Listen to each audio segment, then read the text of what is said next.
There's another new face that we start to see here, and it's Nick Bockwinkel. He is longtime AWA world champion and foil to owner and babyface of the territory Vern Gagne in those days. He assumes the role of the on-air commissioner and authority figure, Arn. We do want to point this out that it's indeed a character. It's not a shoot role.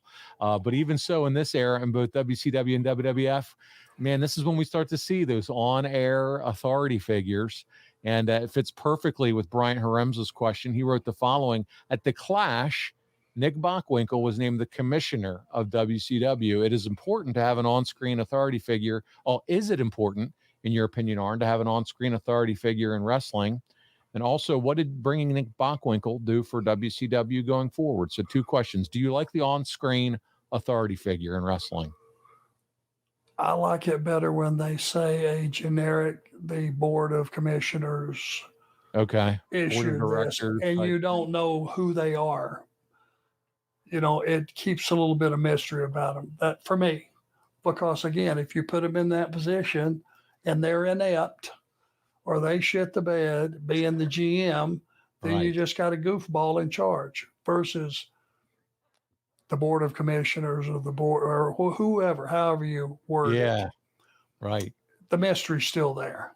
He said, what did you think about bringing Nick Bockwinkel? What would that do for WCW going forward? Unless you were an AWA fan, you didn't know who Nick was. Yeah.